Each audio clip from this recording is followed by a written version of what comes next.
What up, what up, what up? It's your boy J-Dub, and welcome to Kicking It with the JW Effect. Here we talk about all things life. And welcome back, 2021. Look, we got a powerful show, and I got a new spin on the whole production for you. But first of all, let me introduce you to my new co-host who's going to help bring life to the show today. Derek Sidnor, join the party. Everybody, Derek is he is a Virginia State alumni.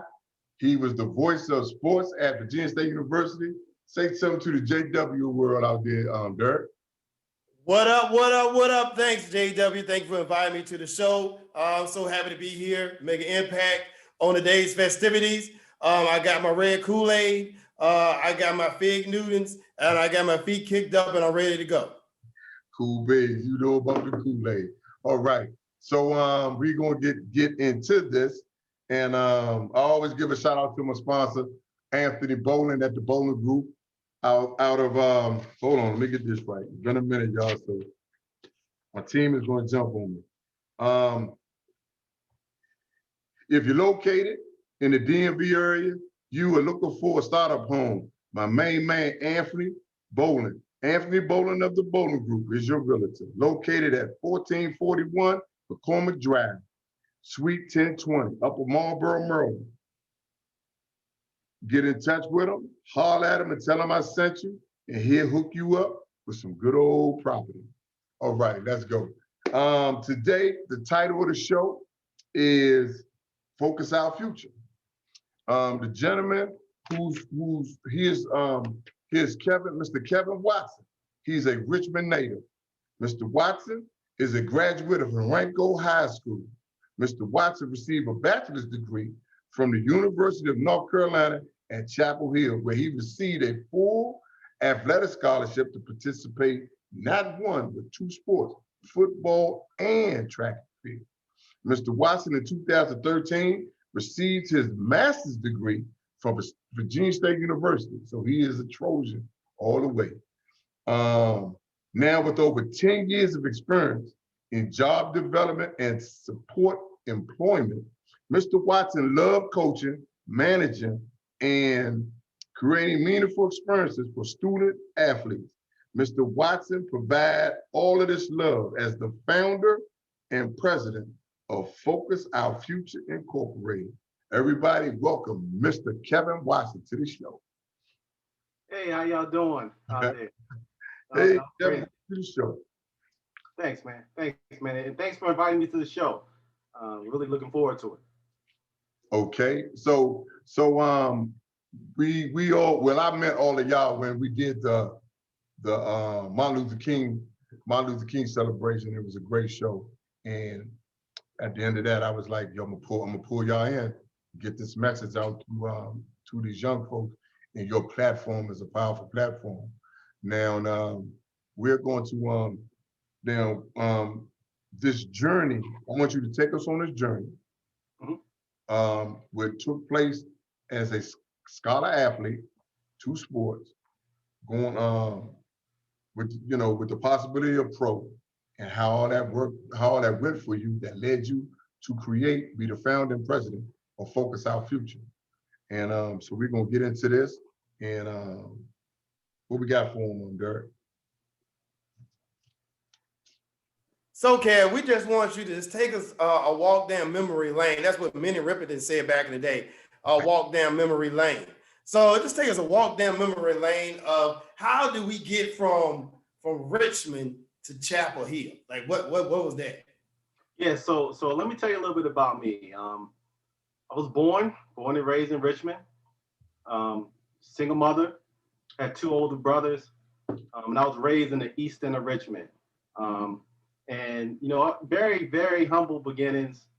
At one time throughout my childhood, we lived in Section 8 housing, and then we moved into a neighborhood where I developed a lot of my athletic skills, my know-how about how to interact with people, a lot of great relationships there, like playing sports and doing a lot of things in the neighborhood to develop my skills in football and track and stuff like that.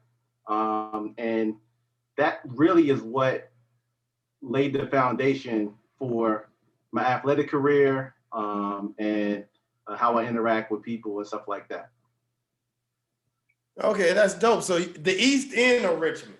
So you over, is that like East End John Marshall, or East End Highland Springs, Azalea Avenue, and all of that? Yeah. I'm sorry to cut you off. So go ahead. Yeah, what part of Richmond is that, to be more specific? Yeah, so to be more specific, I grew up in the county portion. So there's Creighton Road, leads into the city, where I think Armstrong is. We when I was a little baby, we lived in that area. My family kind of grew up in that area, and then we migrated towards the county side of things. So we were further out to where St. Paul's Church is. Yeah. That's where that area is where I grew up. And we did move further east to where the airport is, stuff like that. But that general area where Laburnum is, yeah, where they're building a lot of the rec centers, that's where I grew up. And to give you some context, we would play in that area as kids, and the parents in our neighborhood help develop what you see as the rec center today. So that gives you context.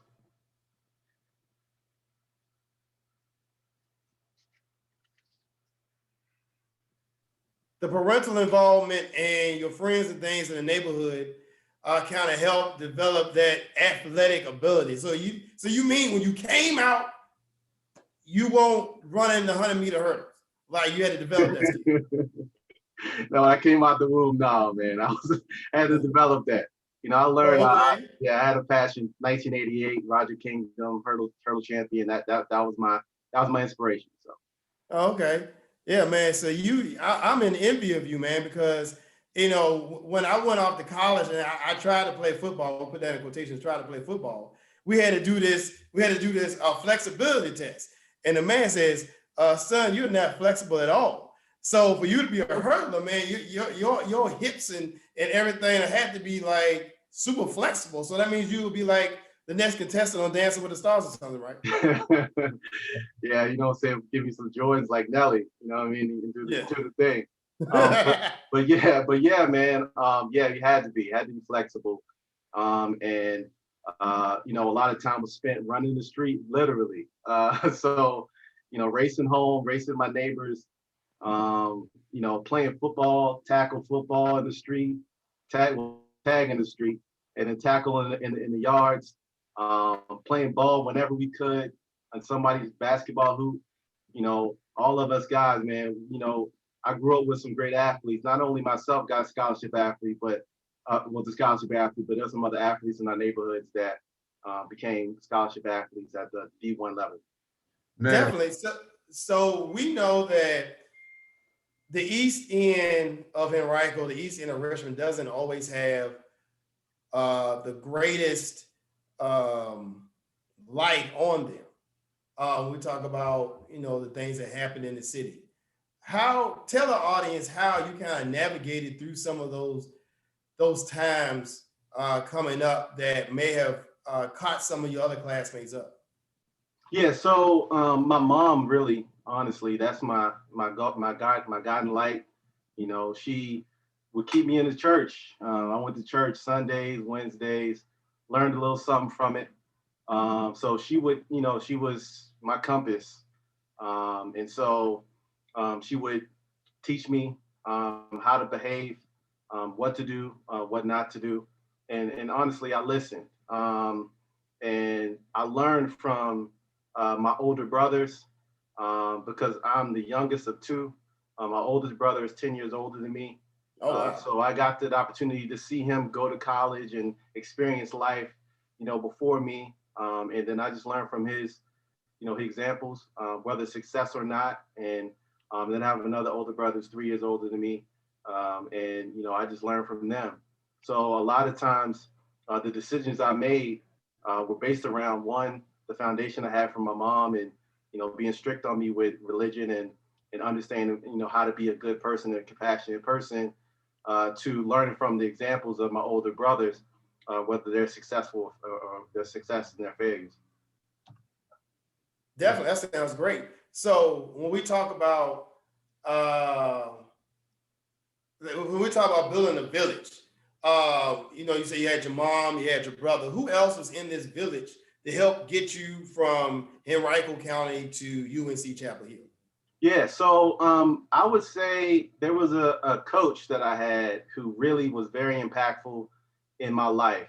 Now, he wasn't what you would typically think of as someone who would always be in my house or always give me stuff when I needed it, but he would guide me through his actions and what he did and what he stood for. What he said, he meant, and when he meant it, he would show you. So it was my track coach in high school. His name is Jeff Brown. I ran for him for 4 years on the track, and then I also played for him as a position athlete, as a defensive back and a wide receiver. So he was my coach there. So he would be on me. Like he would just, not just me, but he was consistent with everybody. You know, the thing about our track team was if you was running for Coach Brown, you knew you was gonna work hard. So it was a challenge to me to be able to say that I made it through his tutelage and I made it to the next level because of him. Because it wasn't easy. It was hard. So it was a challenge. And to this day, I always thank him whenever I see him. And he was very important in my life. Definitely. And I'm pretty sure that we've all had coaches that have somehow impacted our life in one way or the other. What about you, JW? You had a coach, what, HD Woodson in Yeah, DC? yeah, my high school coaches, when they develop you and they take you under their wing, being from urban cities, they leave their mark on you. Now, Kevin, when you graduated, you went on North Carolina, you chose, you was a scholar athlete, so you chose North Carolina, Chapel Hill. You get there, two scholarships. I applaud you on that. But you chose football to ride all the way. I mean, sorry, you chose track. Now, when you I know my time in school and your time is totally different. But when you finally got to school, you got acclimated to the toughness of being in college. Who were some of your mentors in school, and how did you maneuver, and how did North Carolina Chapel Hill, as a young Black man, how were you able to conquer that change and proceed to keep moving through to becoming a graduate? Yeah, sure. One was there was a guy, I want to say my freshman and sophomore year. He was very instrumental in keeping me focused on the track, and he and also having fun outside of the track because it was very tough at the Division I level. So he was cool enough to guide me through and show me how to, take the track seriously enough to potentially become a champion. So that was one influential like mentor, you should say, that I had on campus. Now, when it came to getting through the difficulties of school, I contribute that to the IB program that I was in high school. That gave me the work ethic that I needed in order to balance school and athletics at the collegiate level at UNC, which is a pretty difficult academic school. So when I would apply the skills that I learned from the IB program, it made my schooling at UNC a little bit easier. What that actually translated into is I could actually go out on the weekends. You know what I mean? Okay. Like I could actually schedule in some social time. You know what I mean? Like I could play a little bit and still be successful, or relatively successful. I wasn't like some of the Olympians on our team who but they were phenomenal athletes. But I was relatively successful in that regard. So there was a gentleman who mentored me, and then the schooling I had in the IB program helped, develop my work ethic. Definitely. Now tell me how was. Oh, I'm just gonna be just me. Some of us who are fortunate enough through our athletic talents to choose universities. Some of us grade wise we choose lower division 2, whatever. Some of us get to go to these Power 5 conferences. But when you got there, again, was did they welcome you? Did you kind of like face a little bit of, i.e., racism? Was the transformation tough for you? Once they figured out, oh, we have us a baller here, let's get out of him what we can and and then we're just gonna let it go. Or you realize that your opportunity came true. I mean, came true, and now your dream came true, and now I'm gonna get these grades. I'm gonna perform to continue getting the scholarship, and I'm gonna try to uplift people around me. All right, so my story is a little bit different than others. I could assimilate. So what basically when I went to a predominantly white school, I've been around white people before. So let's make it clear. Like, so when I was in elementary school, I went to a predominantly white private school for a few years. So, and I lived a predominantly Black area.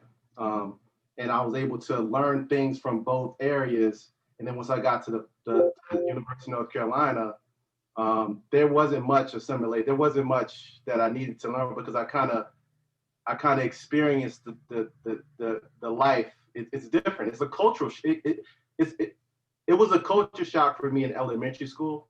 When I got to UNC, it wasn't a culture shock. Let's put it that way. Does that make sense? Yeah. It does. Yeah. So I knew when I got to college, I knew what I needed to do. And to be quite frank with you, when I got to college, it rattled me a bit because one, your scholarship is yearly. It's not 4 years. You have to earn it. I was one of few there in track. There's only 9 scholarships for like 50 athletes. So I was one of the few who had a full ride. So I knew that the target was on my back and I had to perform.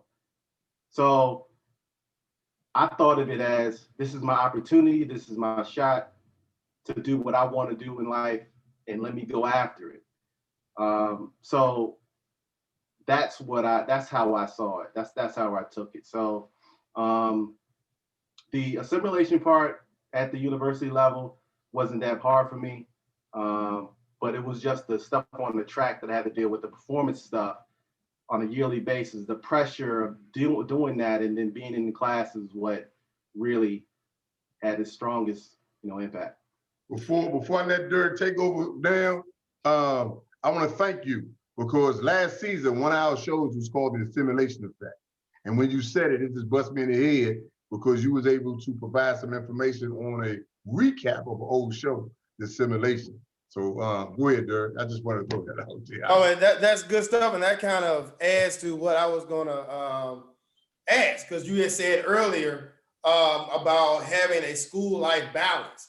And now you're saying that I had a scholarship, 1 of 9 out of 50 kids. So it's kind of like I have to work to keep this scholarship, but I want to have fun and I need to go to school. So you're balancing 3 tertiary ideas in school, along with being a Black male at a predominantly white school.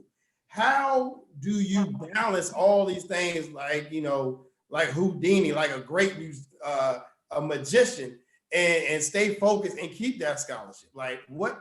Like you want to go out and you want to, for the 99 and the 2000s on Saturday, but on Sunday I got to go down to the track and work on my hurdles. Like, and on Monday I got to go into psychology class. Like, how do you balance all these tertiary ideas and things going on? Yeah. So most importantly, I took school seriously, and this is what I mean by that. There are 7 classes or 8 classes, and you have to learn all these different things at one time, and then you have to perform in all those different areas while doing other things in life, whether it's join a club or work a job or take care of your family. Some people have to actually take care of their families while they're in school. So when I went to college, I thought of the same thing. I pride myself in being able to use my work ethic to accomplish things. So I took my schoolwork seriously, and then I would time manage. Time management was huge. I learned those skills when I was in high school. So when I was in high school, the middle school, I told myself I wanted to get to the next level as far as college. So I listened to my teachers. I listened to, people who would kind of give me advice, and I would actually do the work. Like I would put in the time to learn how to time manage. So that's pretty much what happened when I got to college. I would schedule time for work. I would schedule time to train. I would schedule time to have a good time. Like that's pretty much that's how I did it. And then what happened with me, I learned personally that, you can only be so good with so much when you're a jack of all trades. You're not focused on one thing at one time. So, I did very well academically. I did very well athletically. But the question always remained is, if I just focused on athletics, would I've gone, how far would I've gone, or would I won more than one championship? If I just would have focused on academics, would I've, been the next, major, but you see my point. My point is, I decided to focus and create time management for myself that allowed for me to be successful throughout the 4 years that I was in college. Definitely. So in the hood, you already a legend. You a hood legend, like Pee Wee Kirkland and everything. I don't know about all that, man. So I mean, you go to UNC, you win ACC championships, you get a degree. You've already won. You have already won the piece de resistance. You left a situation, you went to another situation and conquered that just like you did in high school. So now, after you graduate, you have to be on cloud 9. You have to be like, man, I'm the man. Like you have to feel like Dion. It must be the money that's driving me. Like you got to feel like you on top of the world. So after you 4 years and you championships and certificates and this and that and blase, blase, blase, what happens after 4 years at UNC?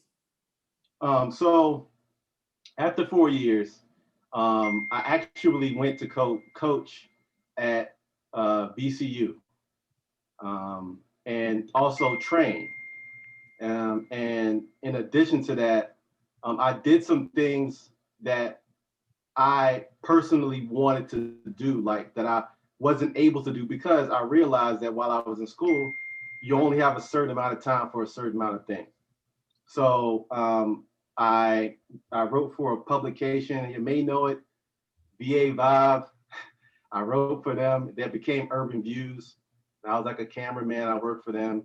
I volunteered at VCU as a track coach, assistant coach, where we became a CAA champion. The men's track club did during that year, and then I would teach and also coach as well from different various things. So that's what I did after college, and it always lingered in the back of my mind because I wasn't focusing on track full time. I was thinking, like, could I actually go to the next level, which after college, what would that be? Would it, could that be a professional? So that's what I was doing after I graduated. So everybody's now on the edge of the seat. Like, so did he do it? Didn't he do it? Did he continue to take pictures? Did he continue to write letters? Like, so did you do it? Inquiring minds want to know, did you go pro? Semi-pro. I went semi-pro. So let me tell you. So what happened was, we were celebrating our championship, and I was, we was partying, and I was thinking to myself, man, like, yo, I'm actually pretty good at this thing. Like, I actually know what I'm doing. Like, and I came to the realization that I know how to hurdle. Like, I know, but I need help. And when I was in college, I met this gentleman named Steve McGill, who's now one of the leading track coaches in the world. He coached Kenny Harrison in the hurdles, and she's now a world record holder. So at the time, he had a little small crew of high school hurdlers who were national leaders, national record holders. And so after Richmond, I moved to North Carolina, where I joined him, and I was running like semi-pro. So I didn't have any sponsorships. I didn't have any deals or anything like that. But what I did was I worked 2, maybe 3 jobs just to fund this dream that I had. And I loved it. I absolutely, that's when I really knew and learn who I was and what I could possibly be. Like, all the things that I learned in high school, people in college, all these things I was actually applying in real life, and doing. So yeah, I went and trained with Steve McGill in North Carolina. Good stuff. So you go from UNC back to Richmond, back to North Carolina to become a professional. So in this becoming a professional, how long did this last? And when it was over, three-part question. How long did it last? How did you feel when it was over? And then what did you do? All right, so it's just like those 3 questions, it was that fast. I trained, I was successful. I was ranked nationally. I was ranked as high as 33. And I worked every day. I'm not exaggerating. I worked every day. So I had a job just so that I could train 2 times a day throughout part of the season. And then what happened was, by the end of the season, I was so drained and so it was so bad. I had to make a decision. I had to decide, hey, like, do I continue doing this? Because in track, you're not on a team. So unless you're in a group, and that group has training staff, has coaches, has training table so you can eat. I was doing everything. So I found a nutritionist. I found all these things to supply my career, but I had to decide, like, hey, can I do this in the long term? Because I had no sponsorships. I was reaching out to everybody I could, writing letters and everything like that. And it came to a point where I had to decide, like, hey, like, this probably is not going to work out. All right, so okay. So now, go ahead, JW. Oh, okay. So now, based on the bio and the conversations we had, the journey was great. You was read, in a good way by your moms. Scholar athlete. You received scholarships from a prestigious university. You participated in 2 sports, but the football, I guess you wasn't big enough. You was a little dude. No, ran the urban. So and that's cool. Now, you living your dream and you pursuing it, you coaching, you loving it, and not to sound, whatever, you crashed and burned, and you went to state, you got your degree, your master's degree, and then you woke up and you was like, yo, I gotta make sure student athletes are prepared, because during that journey, you realize there is life after your dream. There is life after sports. And you became the founder, you created Focus Our Future Incorporated. And now that's the meat and potatoes, but we had to give them the journey because it was a lot, but we had to give it to them because you was passionate. You was you did everything right. You avoid the pitfalls being from Richmond, like me from DC, and a lot of us from urban communities. You navigated that and it went for you, but you woke up like some of us, we stay on that dream and we really, and until we crash and burn, we'll wake up and say, I should have got that degree. So now you created Focus Our Future. Now that's the meat and potatoes, but we had to give them the journey. Now talk about Focus Our Future, Mr. President. Yeah, so like I was mentioning earlier, when I made the decision that I couldn't go, that I wasn't gonna pursue the opportunity to go pro, I had a lot of emotions. I didn't really go into that, but I was dealing with depression. I was dealing with identity issues where I identified myself as an athlete and I'm no longer gonna be an athlete. I had to face the fact that, man, like I'm not talented enough. Even though and I failed to mention in college, I was ranked in the world. I was ranked in the world. So I was thinking at the time, like, man, like this I can do this pro thing. So from the time that I decided that I couldn't and I wouldn't pursue a pro career, I was drained. Like I was some people will say it was rock bottom. For me, that was it. But I had all these skills because I studied in school. I was a scholar athlete, had all these skills. But I would reach out to these people and all these people that gave me awards for a job just to do something like an assistant or something like that, but nobody was calling me back. I'm like, yo, what's going on? Like, y'all giving me these awards for being this great athlete, but no one was really helping me create an opportunity for myself outside of the sport that I was playing. So let me start with a giveaway. So for those who are on this call, I want to do a quick giveaway. All right. Just to let you know that one, we provide services to those who seek us. All right. So this is the giveaway. It's on Instagram. You can follow us on Focus Our Future. You can follow our team, track team page at Future Flyers RVA. And you can also follow the JW Effect. Put a comment that says I'm in. All right. And then like us on Facebook at Focus Our Future. And then later on this evening, we'll try to give you a gift card of $100. Okay. Okay.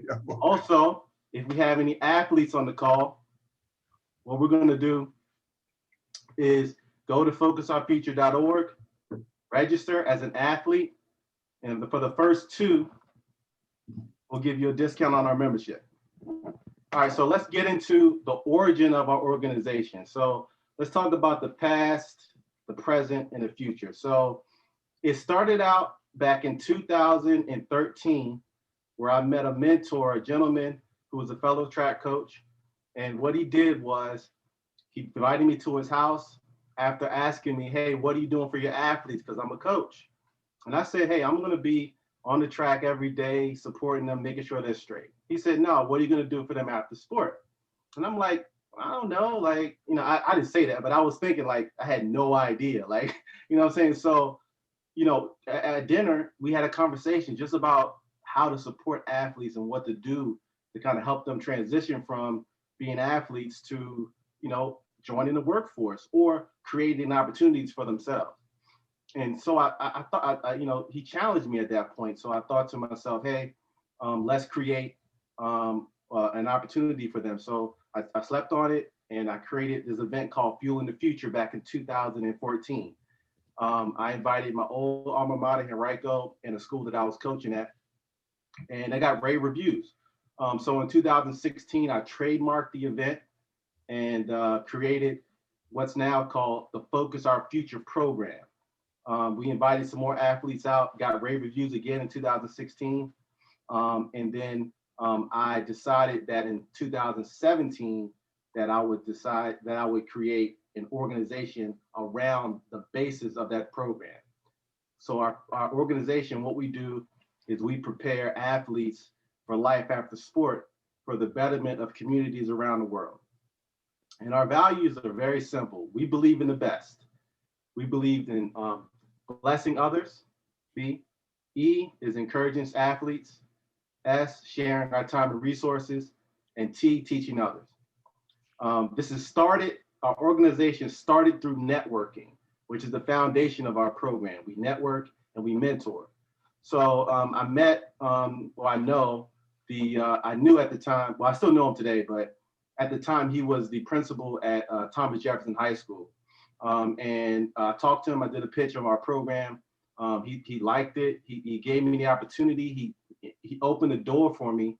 And then that's when I got into TJ in 2018, and we worked with the football team at that time. So let me show you a little bit about the Focus Our Future program. It's a virtual as well as an in-person programming, but right now everything's virtual due to COVID. So let me just cue that up for you real quick.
All right, so as you can see, the Focus Our Future program, we focus on helping high school athletes, college athletes, and professional athletes, help them transition, and we connect them with working professionals to increase their employability so that when they decide to either phase out of their sport or while during their sport, they want to get connected with someone to kind of give them an opportunity.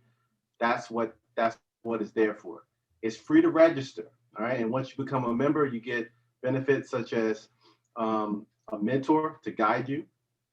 You get exclusive gear.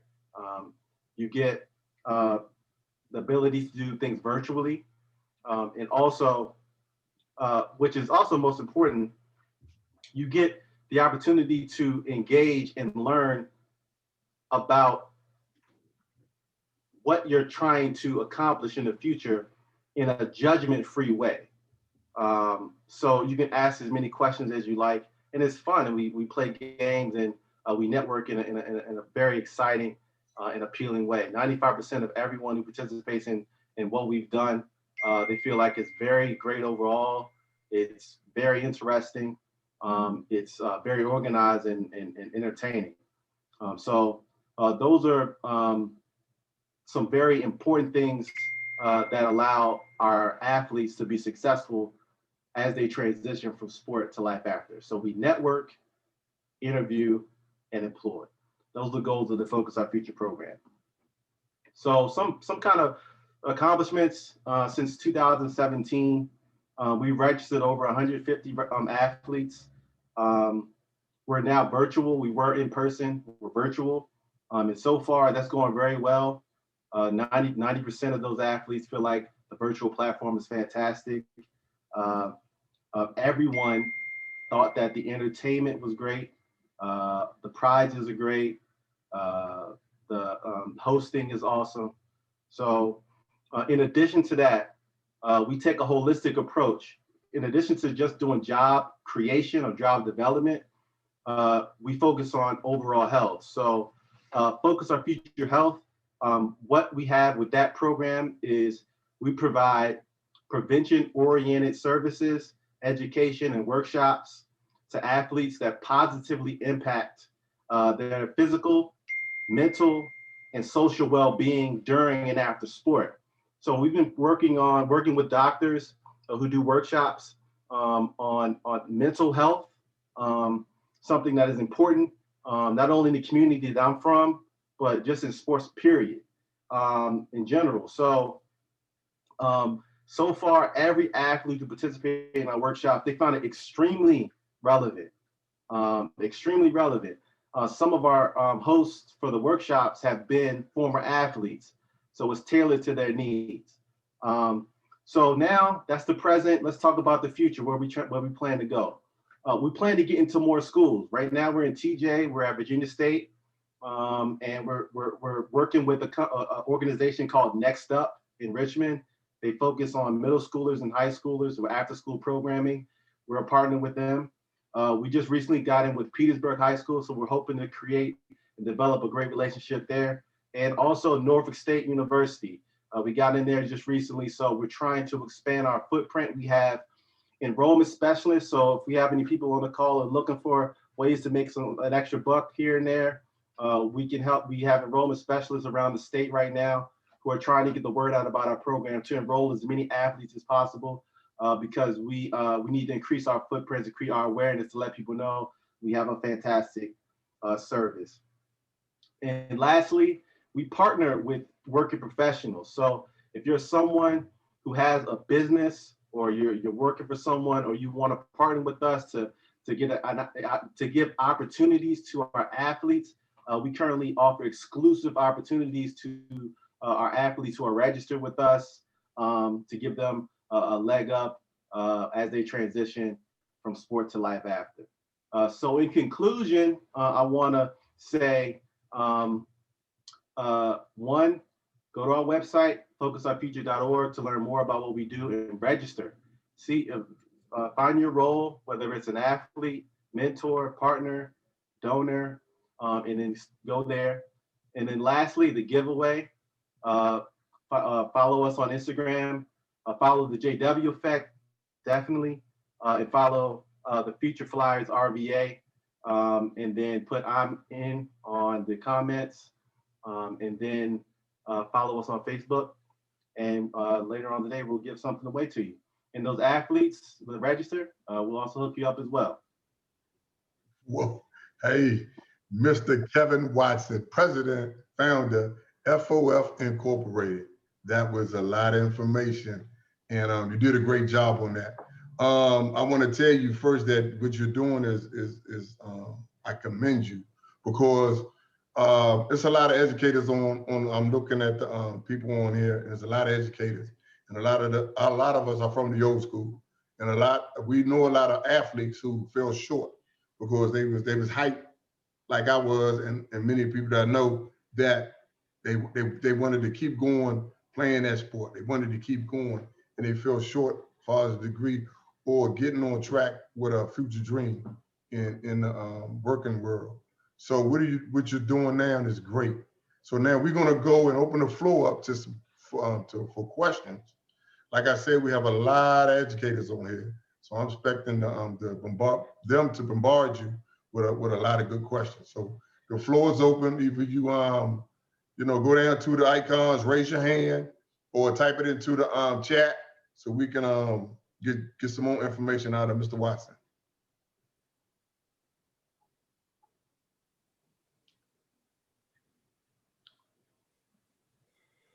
So Ward, I'm gonna start. I'm gonna ask a question.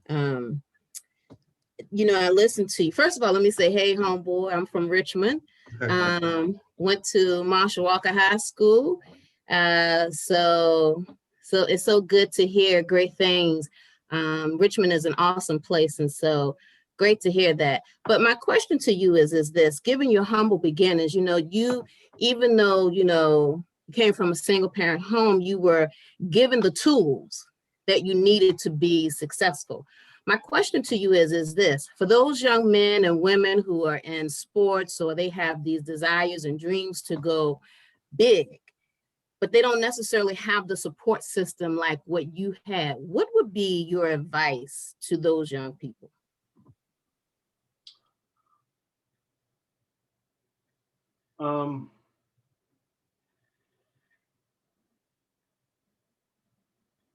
I would say to be honest about your dream, be honest about your skills, understand who you are and what you're capable of doing. So be a student of your sport. I would start there. If you don't have the resources, then I would try to create them because I had stability emotionally at home. I had food at home, and in Henrico we had gyms, stuff like that. It was relatively humble. It wasn't like going to what we see now at Texas, where they have all these facilities at high school level. We didn't have that growing up. So we were grinding. We were grinding just to make it to D1 level where we had resources. When I got those resources, then I had to try to do the best that I could. Now, when I didn't have them, that's when I tried to go pro. And so I was like, in your example, in your question, I was like the athlete who didn't have the resources. I had to create them. I had to find them. I had to actually call up people to say, hey, what do I eat on a daily basis? When do I, how much do I lift? I had to find a personal trainer. I had to find people. I had to find these people. And if you're not willing to put in that time and that effort, then you should seriously look yourself in the mirror and say, hey, like, this probably is not going to work out for me. So that was ultimately the end of my story. So the end of my story came when I realized that when I tried to get the support that I needed to be a pro athlete, I wasn't gonna, I decided like, no, it's not gonna work out for me. So my advice is to study your sport, look at your skill set, study who you are, and see if being a professional athlete and learning of what a professional athlete is, and see if that's really something you really want to do.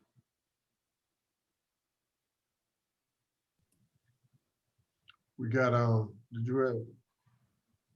You have Anthony who has a question for you.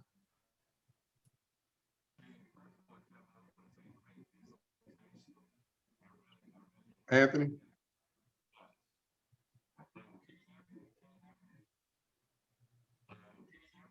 We can't hear you. Okay, well, while we're waiting for Anthony Ward, you do have a question in the chat that says, I'm in New Jersey. Is this open to my state? Yes, virtually we can work around the country. So they would have to, they'll go to your website. Yeah, so what you'll do, you'll go to our website, go to focusourfuture.org and register as an athlete or a mentor or whatever fits your role, and then we'll move you through the process of our program. So just let you know, we had a lady who attended Virginia State in the network portion of our program, moved to Florida, and then we conducted the interview portion of our program while she's in Florida through our virtual program. So it doesn't matter where you are. It just matters if you have access to, cell phone or you should be good to go. Smartphone or a desktop or laptop. Is Anthony ready?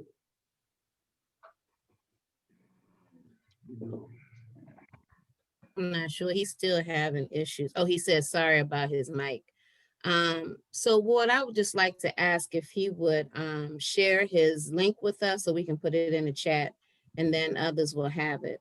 And then he said, so here's Anthony's question. He said, my question is, are you partnered with physicians as well?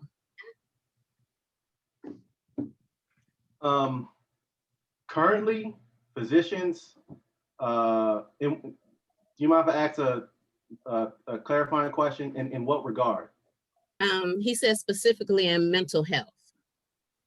Yes. So we have what we call them our health advisors, and our health advisors, they conduct our workshops. So yes, we partner with physicians, we partner with doctors, we partner with health professionals to conduct the workshop. All right, so let me ask you this. 2017, y'all been up and running. Mm-hmm.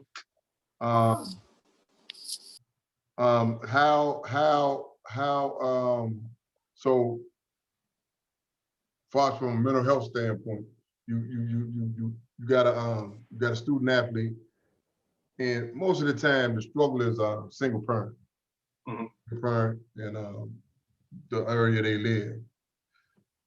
Your foundation is provide them with good support that it keeps them focused.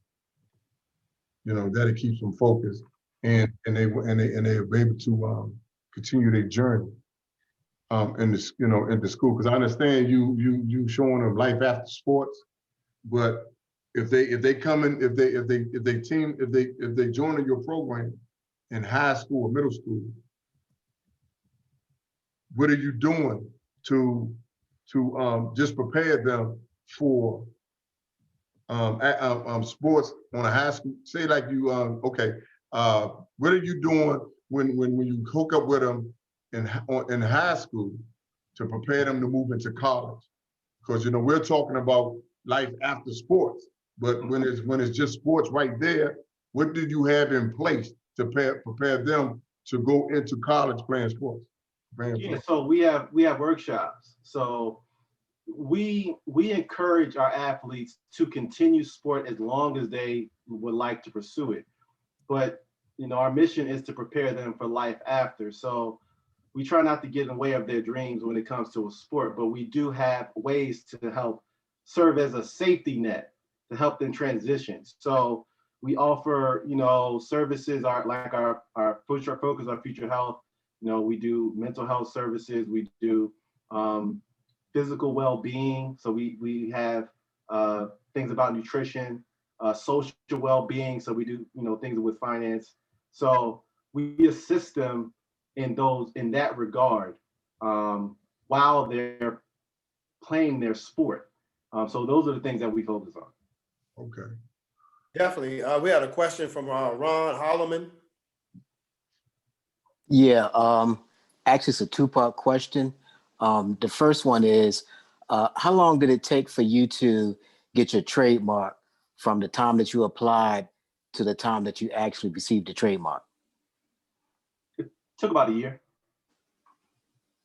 And was it a difficult process? Yes. I had to get a lawyer, and we had to go back and forth about wording. So yeah, it was difficult in that regard. So yeah. Okay, and my second question is, I actually had a former student. I'm a school administrator, but when I was a teacher, I had a former student who actually attended UNC. And what years did you attend UNC? Oh, 2001 to 2005. Okay, then my student was there from 98 through 2002. His name is Ronald Curry. Yeah, I'm familiar. I didn't. He was there when I was a freshman. I think that was a senior year. Yeah, that's when they went. They had a really good year with Peppers and Monk and Gordon and all them guys. Yeah. I didn't play that year. I didn't play that year. I played the following year. I played the year we went to. I don't know what we did. I don't think we were that good, but I played that year. Yeah, appreciate that. And when you mentioned you went to UNC, I was just wondering because actually he and I still keep in contact now, and he's a wide receiver coach for the Saints, and he's doing pretty well. But I want to thank you for all that you do for the kids. I want to thank you for sharing your trials and tribulations to kind of let people know that whatever they go through, just like how you came out on top, you can use your test as your testimony to encourage those others. And as a Black man, I really, again, thank you for being on the front lines, because there are not too many of us in education, and those kids need to see as many of us as possible. So on behalf of those kids, I really want to thank you. Yeah, no problem. And I really respect what you're saying. Yeah, we support the kids, and just to let you know, we also help pro athletes. A lot of they're adults. We look for adults as well, because in my story, I was an adult. I was in my mid-20s. I was transitioning, and I had a really, really tough time. So spread the word. Let people know that even at the professional ranks, we have a service out here for them as well. Okay, sure will. Appreciate Thank you. All right, Kevin, in the chat, we have a question from Kenneth Davis. It says, for many young athletes, it would appear as though they would have aspirations of going pro. What is your approach in terms of continuing to foster the professional dreams of a student athlete while also preparing them for potential occupation outside of being a professional athlete? And again, this person says, thanks for all you are doing. So the question is, how would I address them as student athletes currently? And can you repeat that? Yes, approaching in terms of fostering the professional dreams of the athlete while preparing them for occupation outside of the athlete. So again, how do you, I guess it's a dual part question. How do you prepare them to be a professional and also prepare them if being professional doesn't happen? Yeah, so the program in and of itself, that's the reason for the program. We network, we interview and employ them while they're athletes. So we target high school seniors, but we can work with high school students. We work with any college student while they're participating in their sport, and any pro athlete. And then we find out what they're interested in, what they're passionate about. That's the most important. We have conversation with them. And then we provide an opportunity for them to learn about what they're passionate about, and hopefully get them in the door with an opportunity that can lead to something big for them. So that's what we do. We focus on them while they're in sport, so that we can help them transition. That's why we created the Focus on Future program. Great answer. So the questions are popping up in the chat. Next one is from a viewer. It says, within a school year, what is the time frame in which you work with the athletes? Now that it's virtual, it's anytime. So it's literally just have your athlete, just tell them about the program. Actually, what you saw, the video you saw is on our website. Have them watch the video, see the benefits. They just sign up, and then they're active. As soon as they're registered, we start immediately, and we have a timetable in which to reach them and engage them so that they can find a mentor and start the networking process. So it's as soon as possible now. All right, and just to make sure that we're understanding, is it that you work with just high school seniors, or is just a high school athlete in general? High school athlete. Okay, great. Because that was one of the questions. You started freshman as a senior, so definitely a good answer to that one. Mr. Watson, did you have, Chris Watson, that is, did you have a question?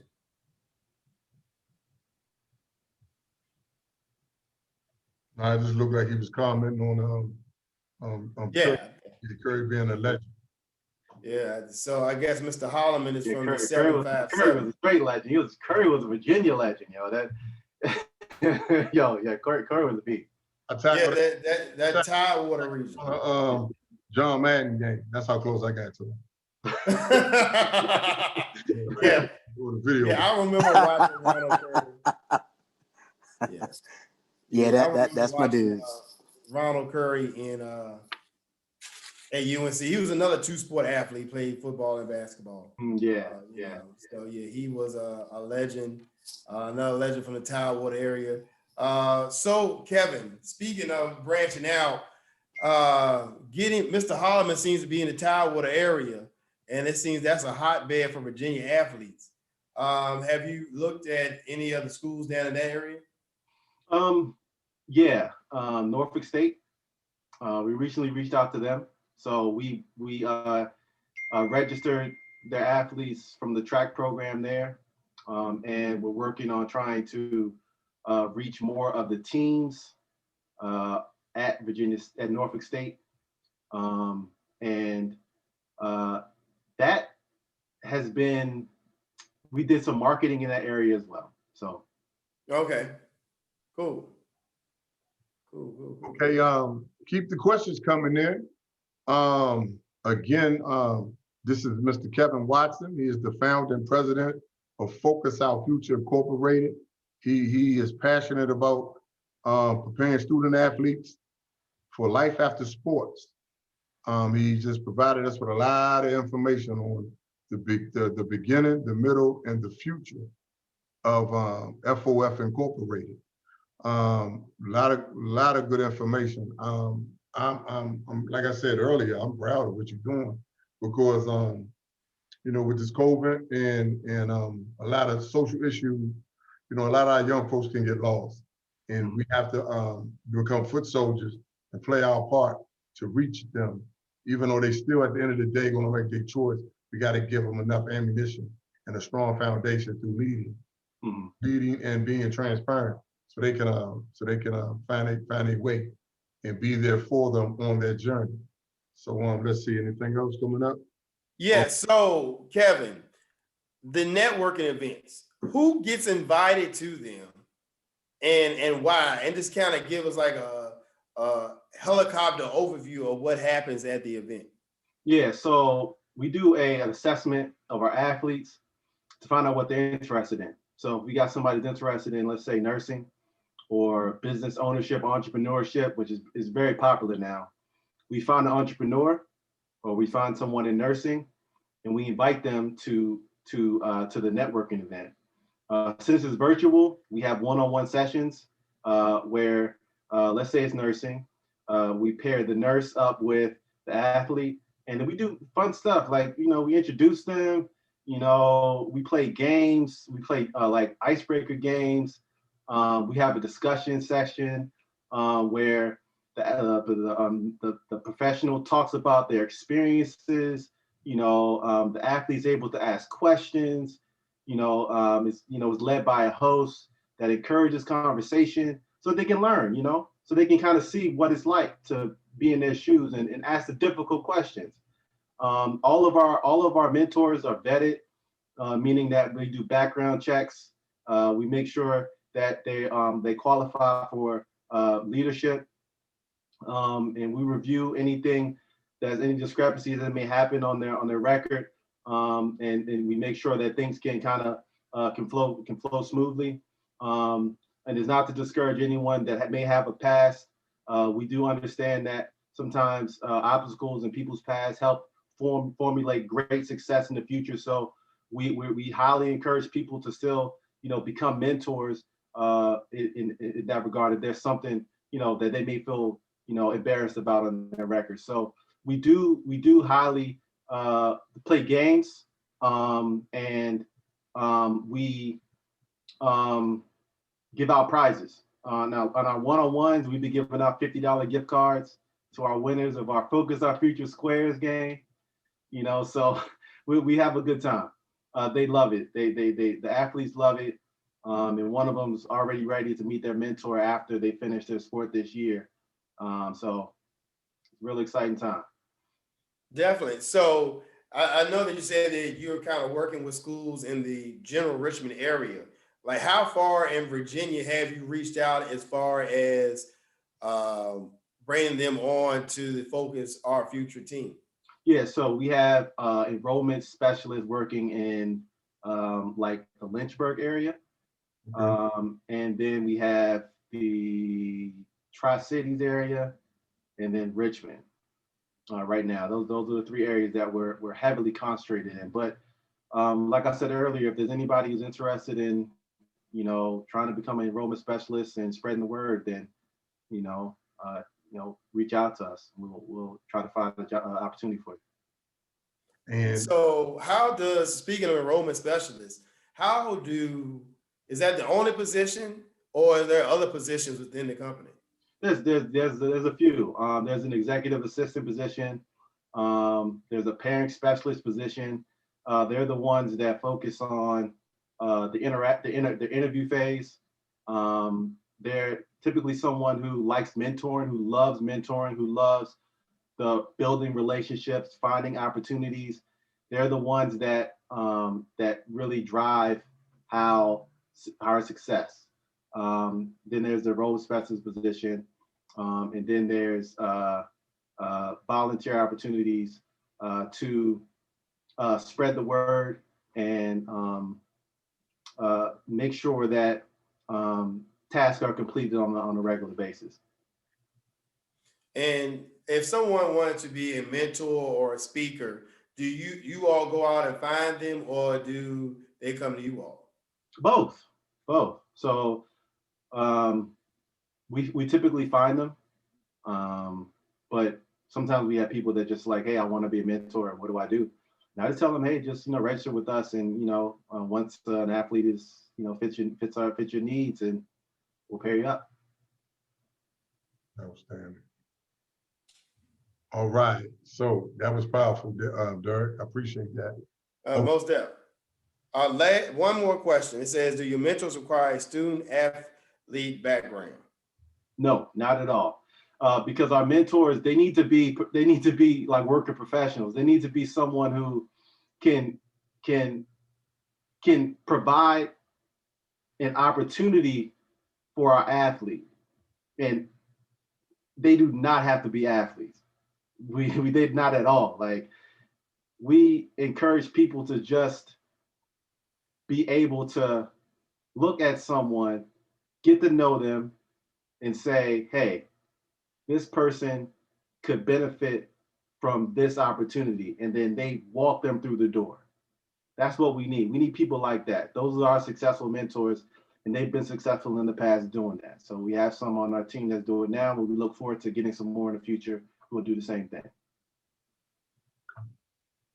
Okay. All right, man, that was powerful. That was strong. A lot of good questions. The participation was great.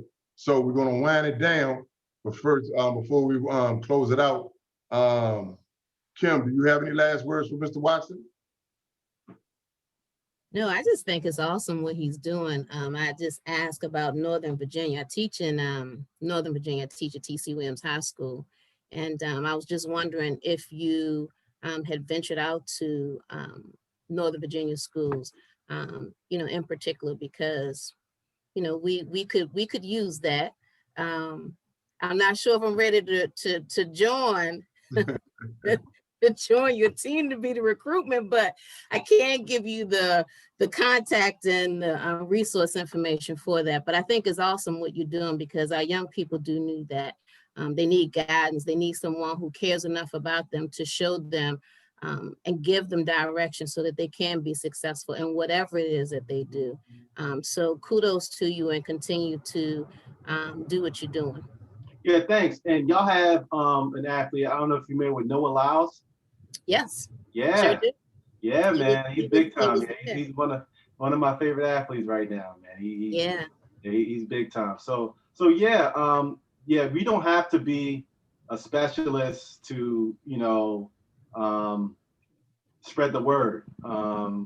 I just appreciate just a connection. And what I'm gonna do is I'm gonna share where you can book. Anyone can book an opportunity to speak with me, and that way, I put it in the chat. Y'all can book a consultation with me. You don't have to. Then we can just talk. You can share the information that you may have, like you were saying, Kimberly. Maybe there's someone that you can give me my contact information to. You can do that, or you can just hit the contact us button on our website. Either one is perfectly fine. And I really appreciate your kind words, Kimberly. And thanks. Absolutely. Okay. Derek, what closing remarks you have for Mr. Watson? I guess I just, again, great presentation. Kevin, I do appreciate you taking time this evening to come out and speak to all of us. Last question I would ask, what would you tell your younger self today?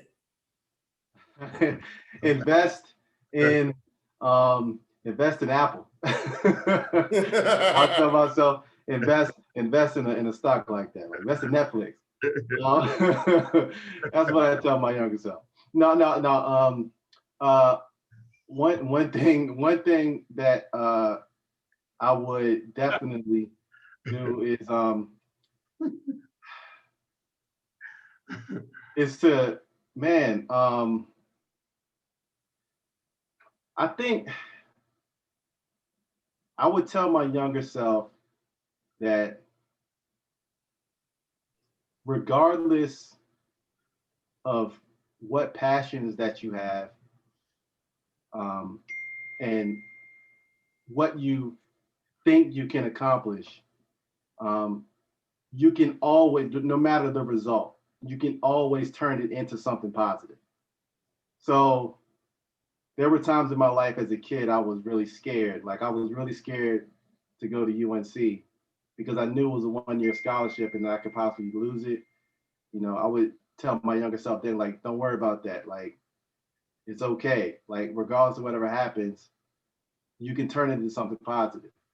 When I turned pro, when I tried to go pro and it didn't work out, I was really, really depressed, man. It was a really bad time in my life.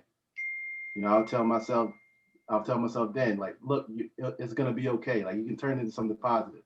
And so, knowing now what I'm doing today is kind of that coming into fruition now, like trying to do something positive to turn the negative things that happened in my past, into something good. And not only for myself, but for other people.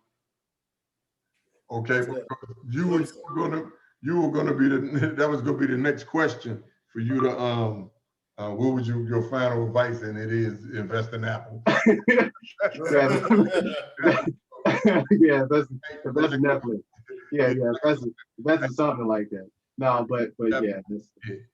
Kevin, I really want to say, man, after we did that MLK and Jeff at the end, and I said you was going to be the first one up. You came and you conquered. You did a great job. Your FOF is a powerful platform. I'm gonna push it because that's what we need to do today for each other. And everybody, I want to say thank you for your participation in everything. And so I'm gonna close it out. like I always do. Oh, you saying something about a gift, or that's the gift when they go on? Yeah. So what's gonna happen is later on tonight, you have to like your page on Instagram. Ooh, my Like, page? yeah. The JW effect. They'll like our page, Focus Our Future, like Future Flyers RBA, and then in our comment at Focus Our Future, they'll put in I'm in, so that we can trace it. And then they tag 3 people. So tag 3 people, 3 of their friends, and then later on tonight we'll give them a giveaway. Okay, so what I do when I make sure I have the directions, or I will post the directions for you to follow. And good luck to whoever the bottle spins and stop on. Yeah, the directions are on my page, the Focus Our Future Instagram page. Okay. So it's all there. Just go to Focus Our Future on Instagram, and you'll see the directions there. Follow the directions, and you should be good to go. All right, disclaimer. Anybody who is affiliated with the JW Fact is not eligible to participate in this drawing. But I'm gonna do it anyway. Anyway, look here, man. Appreciate it. You started it out great. Happy New Year to everybody. I leave y'all with a saying, and today is based on something you said towards your ending. It all begins and ends in your mind. What you give power to has power over you if you allow it. And on top of that, I always like to say, truth means no support. Hey, everybody, appreciate you coming out for the first showing of 2021, season 2. We got a lot more powerful topics coming to you. Stay tuned for the information. Thank you for chiming in. Y'all be safe, wear your mask, double up, stay, and keep it going. I wish y'all all the good health and love y'all. Peace out. See you soon. Hey, Ward, you didn't take a picture? Already got it. Oh, what? Yeah. All of it. Already got it. All right. So I'll be talking to y'all. Kevin, Derek, and the team, y'all hang loose. And for the wind down, everybody else, stay safe out there. Be seeing y'all on social media land. Love y'all. Gone.